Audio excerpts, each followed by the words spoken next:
Assalamualaikum warahmatullahi wabarakatuh. Perkenalkan, nama saya Wahyu Hidayat dengan NIM 222111352. Saya dari kelas HES 2I. Saya akan mempresentasikan hasil PPT saya dari matkul Ulumul Quran dengan bertema Wahyu.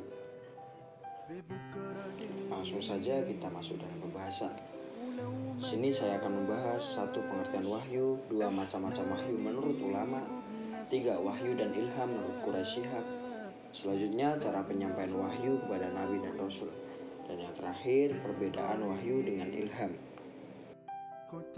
Kita masuk di pembahasan pertama, yaitu pengertian wahyu.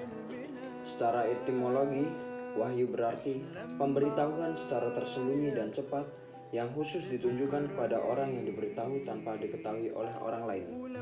Adapun pengertian wahyu secara terminologi, terdapat beberapa pendapat, diantaranya Ustadz Muhammad Abdul dalam Risalah At-Tauhid. Wahyu adalah pengetahuan yang diperoleh seorang dengan keyakinan bahwa itu berasal dari Allah, baik melalui perantara maupun tanpa perantara.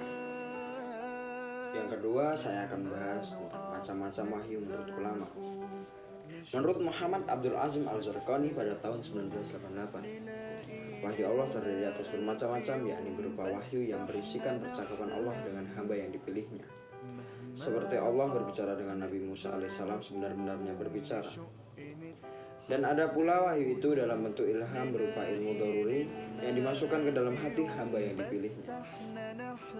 Dari semua wahyu tersebut, Al-Quranlah wahyu yang termasyhur daripada yang lain.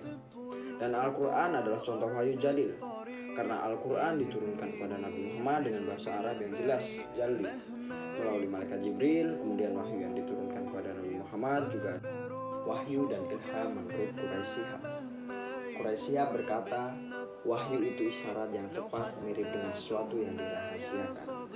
Sedangkan ilham itu apa yang Anda peroleh tanpa perantara. Anda rasakan ada semacam bisikan di dalam hati untuk mengetahui sesuatu atau mendorong Anda pada sesuatu.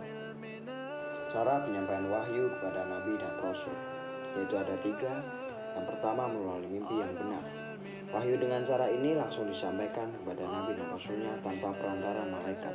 Contohnya adalah mimpi Nabi Ibrahim alaihissalam agar menyembelih putranya Ismail. Yang kedua, dari balik tabir. Penyampaian wahyu dengan cara ini kepada Nabi dan Rasulnya juga sifatnya langsung, tidak melalui malaikat. Penerima wahyu hanya mendengar kalam ilahi, akan tetapi ia tidak dapat melihatnya. Contohnya kisah Nabi Musa alaihissalam. Yang terakhir, melalui malaikat Jibril. Melalui malaikat Jibril juga dibagi menjadi 2, itu dengan suara seperti lonceng, yaitu suara yang sangat kuat yang dapat mempengaruhi kesadaran, sehingga ia dengan segala kekuatannya siap menerima pengaruh itu.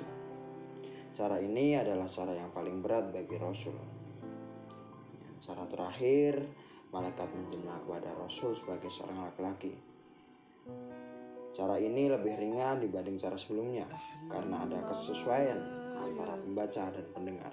Kita masuk di pembahasan terakhir, yaitu perbedaan wahyu dan ilham. Perbedaan mendasar antara ilham dengan wahyu adalah bahwa wahyu tidak dapat diminta untuk turun, karena statusnya adalah hak paten dari Allah Subhanahu wa Ta'ala. Sedangkan ilham menurut beberapa ulama sufi dapat diminta kepada Allah. Selain itu, wahyu turunnya hanya saat masa kenabian dan berakhir sejak meninggalnya Nabi Muhammad SAW.